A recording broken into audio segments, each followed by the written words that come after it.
إن الحمد لله نحمده ونستعينه ونستغفره ونعوذ بالله من شرور أنفسنا وسيئات أعمالنا من يهده الله فلا مضل له ومن يضلل فلا هادي له أشهد أن لا إله إلا الله وحده لا شريك له وأشهد أن محمدا عبده ورسوله صلى الله عليه وعلى آله وصحبه وسلم تسليما كثيرا أما بعد. Para hadirin yang berbahagia, kepada kedua mempelai dan kedua belah pihak keluarga yang hari ini sama-sama berbahagia, tamu undangan yang sama-sama dimuliakan oleh Allah Subhanahu wa taala. Alhamdulillah, tidak lupa kita bersyukur kepada Allah Subhanahu wa taala sampai detik ini kita masih diberikan nikmat oleh Allah Subhanahu wa taala. Termasuk hari ini hadir, Bu. Kita sehat, bisa hadir memenuhi undangan walimah yang itu adalah sunnah. Salawat dan salam semoga senantiasa Allah curahkan kepada Nabi kita Muhammad sallallahu alaihi wasallam. Jamaah sekalian, hadirin, bapak-bapak, ibu-ibu, adik-adik yang dimuliakan oleh Allah Subhanahu wa taala, sekali lagi saya mengucapkan kepada kedua mempelai selamat. Kenapa selamat, Bapak Ibu sekalian? Karena hari ini setan menangis. Kenapa menangis? Karena tugas setan itu adalah menjerumuskan manusia untuk berbuat zina. Kalau orang menikah, Masya Allah, artinya dia sudah menyempurnakan separuh agamanya. Lebih aman dia, halal kan? Nah, kalau kita lihat, Bu, ya, sekarang di zaman sekarang ini bagaimana para pemuda. Ya, kita nggak bicara masalah zina ya, mungkin yang di bawahnya lagi lah, belum nikah, belum suami istri sudah pegang-pegang, cium-ciuman, ya, begitulah. Lebih parah lagi kalau sampai berzina, dan sudah bukan rahasia lagi. Banyak kasus yang seperti itu, bahkan masih SMA, SMP. Nah, makanya kalau ada orang tua segera menikahkan anaknya, itu orang tua yang luar biasa. Tidak ingin anaknya terjatuh ke dalam zina atau perkara-perkara yang haram. Jadi sebagaimana yang disebutkan di ayat tadi, Bu, ya, bahwa apa sih tujuan pernikahan? Nah, namanya manusia, Bu, ya, diciptakan berpasang-pasangan, ada laki-laki, ada perempuan. Jadi rasa cinta itu sesuatu yang fitrah, biasa. Justru nggak normal kalau kita saling tidak punya rasa cinta. Laki-laki suka sama perempuan, perempuan suka dengan laki-laki. Tapi ada juga, Pak, laki-laki suka dengan laki-laki. Ada, Bu, ya? Perempuan suka dengan perempuan. LGBT itu error, itu otaknya error. Laki-laki ya sama perempuan, perempuan ya sama laki-laki. Tetapi Islam sudah mengatur, memang bukan sesuatu yang haram punya rasa cinta, tapi ada aturannya. Akad dulu di depan penghulu, ada wali, ada saksi, baru sah, baru boleh pegang-pegang, baru boleh melakukan hubungan suami istri dan lain sebagainya. Nah, sehingga keluarga itu jadi keluarga yang baik di sisi Allah. Nah, mungkin usah banyak-banyak hari ini, Bu, ya. Kita bicara tentang tujuan pernikahan. Apa tujuan pernikahan, Bapak Ibu sekalian? Yang disebutkan di ayat yang disebutkan Pak Penghulu tadi ada 3. Yang pertama adalah litaskunu ilaiha. Apa kita sebut biasanya? As-sakinah wa mawaddah warahmah. Apa itu sakinah? Apa itu sakinah? Sakinah artinya ketenangan. Karena kan namanya laki-laki, perempuan itu punya syahwat, ya. Syahwat itu bergejolak. Kalau tidak ditenangkan dengan adanya pasangan, maka dia akan mencari terus. Makanya kata Nabi, ya ma'syarasy syabab, man istata'a minkumul ba'ah fal yatazawwaj. Kalau sudah mampu menikah, segera menikah. Jangan ditunda-tunda lagi. Karena kita ini lemah. Syahwat itu setiap hari setan bisikin macam-macam. Sampai terjatuh ke dalam zina. Litaskunu ilaiha, supaya tenang. Jadi kalau orang belum nikah nggak tenang terus itu, Pak. Bahkan ada yang sudah nikah masih tidak tenang. Itu perlu dicari tahu, Bu. Kalau suaminya sudah punya istri, masih cari yang lain, ada yang selingkuh mungkin, ya. Itu tandanya suaminya belum tenang. Makanya harus tenangkan. Kita ini kadang-kadang gini Bu, kalau ke undangan, masya Allah, cantiknya luar biasa, pakai make up, ya. Itu buat siapa Bu? Buat siapa? Harusnya di rumah lebih cantik Bu. Di rumah lebih cantik. Ya wajar lah kalau suaminya nggak tenang di rumah. Coba di rumah suaminya datang disambut dengan mesra. Ya kalau Nabi itu panggil istrinya gimana Bu? Ya Humairah, ya wahai yang pipinya keberang-berangan. Jadi mesra Bu, romantis. Ya jangan di rumah malah pukul semua mukanya. Nanti keluar baru dia berdandan. Padahal perempuan itu kalau keluar rumah jangan terlalu berdandan. Itu Allah yang sebutkan dalam Al-Quran. Wala tabarrajna tabarrujal jahiliyah. Jangan terlalu berdandan sehingga laki-laki tadi yang haram tertarik padahal punya suami di rumah. Makanya itu tujuan pernikahan, supaya tenang, laki-lakinya tenang, istrinya juga tenang. Suaminya sudah tenang dengan istrinya, cukuplah. Tidak perlu cari yang lain lagi. Istrinya juga begitu. Kadang-kadang kita ini maunya suami setia, istri setia, tapi di rumah kita tidak menjadi pasangan yang baik. Maka itu yang perlu kita ingat, ya, bahwa tujuan pernikahan yang pertama adalah untuk mencari ketenangan. Kemudian yang kedua adalah mawaddah. Ya, mawaddah warahmah itu kurang lebih artinya kasih sayang romantis. Contohnya gimana itu? Contohnya saling membantu. Istri kalau nyuci dibantuin, ucapkan kata-kata yang mesra. Kalau kita lihat di berita-berita itu Bu, apa yang sering kita lihat Bu? KDRT, kekerasan dalam rumah tangga. Jangankan mau sakinah mawaddah warahmah, tiap hari neraka di rumah, pukul-pukulan, ngomel-ngomelan, ya, tidak tenang, bahkan masing-masing mau keluar. Tidak enak rumah tangga. Padahal harusnya suami istri itu tenang. Justru kalau suaminya lagi gundah, datang pulang ke rumah ingat istrinya, ada yang menenangkan. Istri juga begitu, kalau lagi galau ingat ada suaminya, ada suami yang bisa menenangkan. Itu mawaddah warahmah. Dan ini yang hilang. Memukul boleh nggak dalam Islam? Suami memukul istri dengan tujuan untuk mendidik, boleh nggak? Allah katakan di surah An-Nisa, kalau istri itu engkau khawatirkan durhaka, maka engkau boleh nasihati dia. Kalau dengan nasihat tidak mempan, pisah ranjang. Pisah ranjang juga tidak mempan, kata Allah, pukul istri. Tapi pukulan yang tidak menyakiti. Jangan pukul sampai berdarah, sampai ya, ada bekasnya, bukan seperti itu. Ingat, Aisyah mengatakan, maka Nabi sallallahu alaihi wasallam yadribu bi yadihi imra'atan wala khadiman. Nabi itu tidak pernah sekalipun memukul seorang perempuan dan tidak pernah pula memukul seorang pembantu. Anas bin Malik 10 tahun menjadi pembantu Rasulullah, sekalipun tidak pernah dipukul. Jangan dipukul, dimarahin aja gak pernah. Nah itu seharusnya suami istri itu saling sayang, berkasih sayang, saling bantu, saling pengertian. Ingat Bu, bahwa setiap manusia itu punya kekurangan, sebagaimana juga punya kelebihan. Apa yang kurangnya ya kita maklumi lah, apa yang lebihnya kita syukuri. Jangan terlalu berekspektasi, ya namanya rumah tangga Bu ya. Janganlah keluarga kita, keluarga Nabi saja ada masalah nggak Bu? Ada. Istrinya Nabi berapa Bu? 11. 2 meninggal ketika beliau masih hidup. 9 istri saling cemburu, kadang-kadang begitu. Jadi wajar, tapi ingat, jangan selesaikan dengan kepala panas, selesaikan dengan kepala dingin. Masih ada musyawarah, masih ada nasihat yang bisa kita berikan. Jangan terburu mengucapkan kata cerai.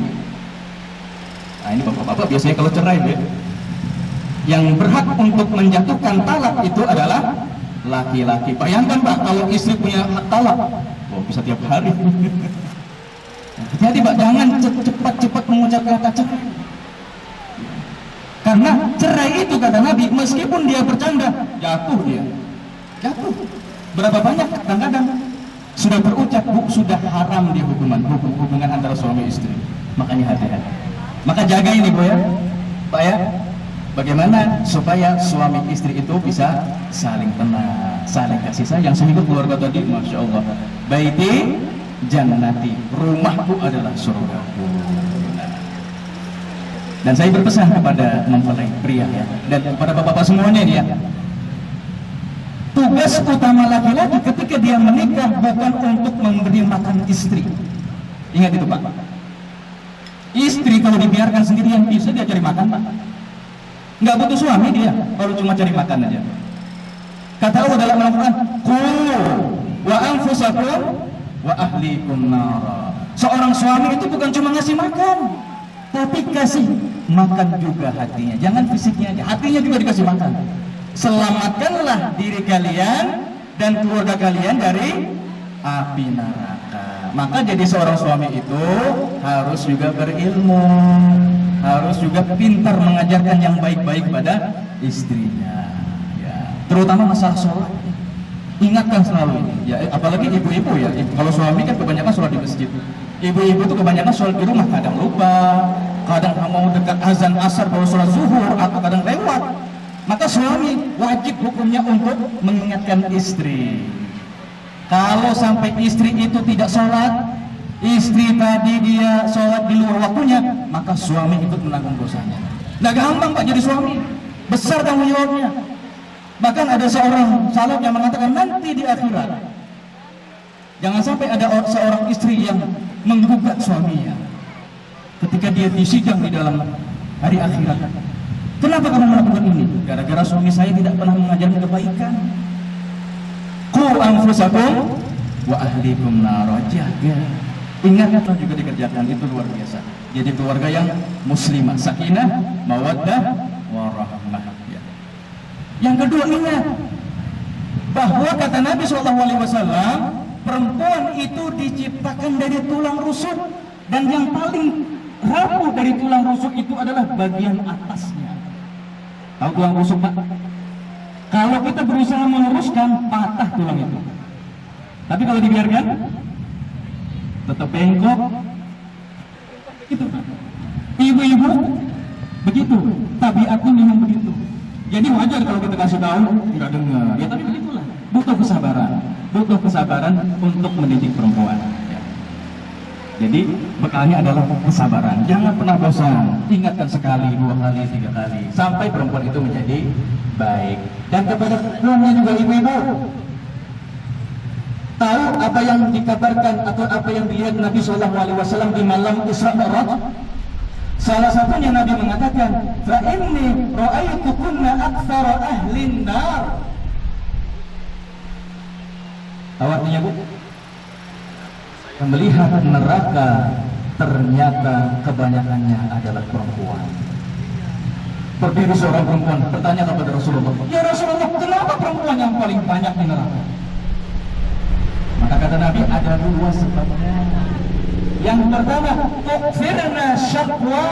Perempuan itu terlalu banyak ngomel. Benar nggak Bu? Hari ini sudah berapa kali ngomel Bu? 5 kali. Kata Nabi itu, tukfirna syakwa, terlalu banyak ngomel. Suami baru pulang kerja diomelin, mau tidur diomelin, bangun tidur diomelin lagi. Kata Nabi, ini penyebab perempuan itu banyak di neraka. Maka kata Nabi, tasaddaqna, banyak-banyak sedekah Bu, banyak-banyak sedekah Bu. Kenapa? Untuk mengimbangi apa yang keluar dari mulut kita. Mulut kita ini memang nggak bertulang, tapi sekali terucap seperti pisau dia. Ada sebuah hadis Nabi pernah diceritakan ada perempuan. Ya Rasulullah, di sana ada perempuan. Dia sering sholat malam, puasa sunnah, melakukan ibadah macam-macam. Tapi setiap kali dia berbicara, orang lain sakit hati. Apa kata Nabi? Dia fitnah, dia di neraka. Nah gampang ini Bu, perkara lidah itu. Ada lagi seorang perempuan yang digambarkan ini ibadahnya biasa-biasa, sholat biasa aja. Sholat sunnah juga kadang nggak sholat. Tapi dia menjaga lisannya. Kata Nabi, dia fil jannah. Dia di mana Bu? Di surga. Makanya perempuan kalau mau masuk surga, jaga lisan. Kalau laki-laki jaga matanya. Laki-laki kadang nggak bisa tahan tuh. Tapi mudah-mudahan dengan menikah bisa lebih menjaga lagi pandangan, karena itu paling sulit bagi laki-laki. Dan bagi perempuan tadi, apalagi yang kedua dari sebabnya Bu? Yang pertama karena terlalu banyak mengomel.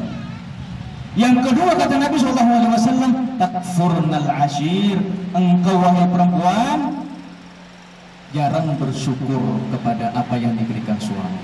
Kurang aja apa yang diberikan suami. Bahkan kata Nabi, seandainya engkau memberikan kebaikan kepada istrimu sepanjang hidupmu, ada satu keburukan yang ia lihat, maka dia akan mengatakan, saya tidak pernah melihat kebaikan ada padamu. Jadi kadang-kadang perempuan itu kan terbawa perasaan, ya. Kata apa? Bahwa laki-laki itu menggunakan 9 akalnya, 1 perasaannya. Kalau perempuan itu menggunakan 9 perasaan, 1 akal. Jadi wajarlah kalau perempuan itu lebih sensitif. Ya. Tapi ya perlu latihan, perlu belajar. Ya bagaimana kita menjadi wanita soleha. Apa wanita soleha? Apa ciri-ciri wanita soleha? Pakai jilbab? Atau hafal Quran? Kata Nabi apa? Siapa itu wanita soleha? Khairun nisa, sebaik-baik perempuan. Idza nazarta ilaiha, kalau engkau lihat dia, saratka, menyenangkan, Bu. Menyenangkan, entah dari penampilan yang selalu cantik atau tutur katanya yang lembut. Oh, begitu Pak ya, istri di rumah Pak ya. Alhamdulillah, menyenangkan kalau dilihat. Kedua, idza amartaha ata'atka, kalau engkau perintahkan ditaati. Wow, ini taat. Jadi perempuan itu kalau mau surga, lakukan yang wajib-wajib, taat kepada suami, tapi taat yang tidak melanggar hukum Allah Subhanahu wa taala. Kalau suami perintahkan sholat, sholat. Perintahkan untuk mengaji, mengaji. Tidak usah dibantah. Kalau kita bantah, ata'atka, taati suami Anda. Jadi kalau suami itu taat kepada Allah, taat kepada orang tuanya. Kalau istri tambah satu lagi, taat kepada suaminya. Ya, jadi mudah-mudahan ya, kita semua bisa, Bu ya, Bapak Ibu sekalian, untuk menjadi keluarga yang sakinah, mawaddah, warahmah, keluarga yang muslimah, keluarga yang diridhokan surga. Oh, itu tujuannya itu. Harusnya kita suami istri itu punya program gimana pertemuan kita, ibu dan bapak, bukan cukup sampai di sini, tapi nanti ketemu lagi di akhirat. Mau lagi masuk surga sama suaminya? Mau, insya Allah. Kata Nabi, nanti di surga semua dibangkitkan dalam usia 33 tahun. Semuanya cantik, semuanya ganteng. Gak ada nenek-nenek, Bu. Di surga gak ada nenek-nenek, semuanya cantik semuanya. Ya, itu tujuan kita sampai ke akhirat. Nah, maka kita doakan ya. Kita doakan kedua mempelai itu. Langgeng pernikahannya, semoga ketika ada masalah bisa diselesaikan dengan baik, dan semoga diberikan keturunan yang soleh dan solehah. Kalau perlu semuanya hafiz Quran, semuanya mau. Punya anak hafiz Quran mau nggak? Kalau harus. Karena Masya Allah, orang tua yang punya anak hafiz Quran, nanti ketika di akhirat mau disiram di neraka, tiba-tiba anak tadi itu menolong. Maka jangan diremehkan. Punya anak 10, paling ke 1 lah jadi hafiz Quran ya. Silakan yang lain jadi dokter, jadi polisi, paling enggak 1 lah. Satu rumah, satu hafiz Quran. Insya Allah keluarga itu jadi keluarga yang berkah, sakinah, mawaddah, warahmah, ya, keluarga yang dicintai oleh Allah Subhanahu wa taala. Ya, maka kita berdoa kepada Allah Subhanahu wa taala, semoga kita semuanya dijadikan pasangan yang berkasih sayang, yang soleh, yang taat kepada Allah, juga menjadi orang yang baik bagi pasangannya dan sesamanya. Ya. Mungkin demikian Bapak Ibu sekalian yang berbahagia. Ya, kita tutup dengan doa. Allahumma shalli ala Muhammad wa ala ali Muhammad kama shallaita ala Ibrahim wa ala ali Ibrahim innaka Hamidum Majid. Rabbana hab lana min azwajina wa dhurriyyatina qurrata a'yun waj'alna lil muttaqina imama. Rabbana la tuzigh qulubana ba'da idh hadaytana wa hab lana min ladunka rahmah innaka antal wahhab. Rabbana atina fid dunya hasanah wa fil akhirati hasanah wa qina 'adzabannar. Wa sallallahu ala nabiyyina Muhammad wa ala alihi wa sahbihi wasallam walhamdulillahi rabbil alamin. Assalamualaikum warahmatullahi wabarakatuh.